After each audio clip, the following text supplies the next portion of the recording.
होली की आत्मा। बचपन से शहर में रहने वाला मनोज इस साल होली की छुट्टियों में अपने गांव दुर्गापुर वापस आता है, जहां उसे देख पूरा गांव खुशी से झूम उठता है। जब गया था तब इतना सा था और अब देखो कितना बड़ा हो गया है। हाँ सरपंच जी, जब मैं गया था तब आप भी बहुत जवान थे और अब देखो कितने बूढ़े हो गए हैं आप। चलो चलो बढ़िया है, बच्चा घर वापस आ गया। इसी खुशी में आज रात पार्टी होगी। क्या बात है, गांव में भी पार्टियां होने लगी। वैसे अगर पार्टी की बात है तो आज क्यों सीधा होली पार्टी करते हैं।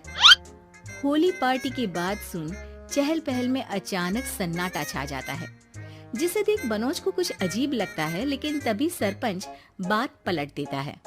अब बहुत देर हो गई, चलो सब अपने घर चलो, पार्टी के बारे में कल सोचेंगे।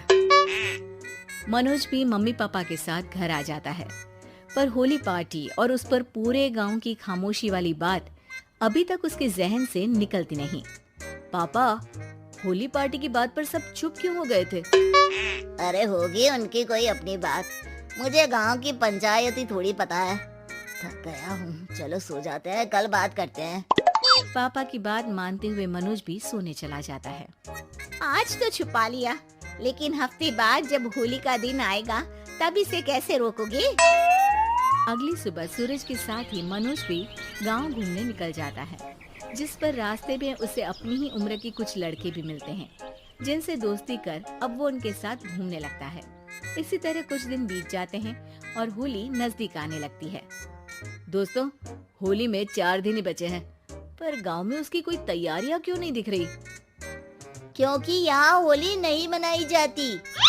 अरे पर ऐसा क्यों? वो राजा भूषण। अरे तुम 4 दिन के लिए आए हो, क्या इतना सोच रहे हो? चलो कुछ खाने चलते हैं। इसी के साथ एक बार फिर होली की बात को टलते हुए देख मनोज को शक होने लगता है।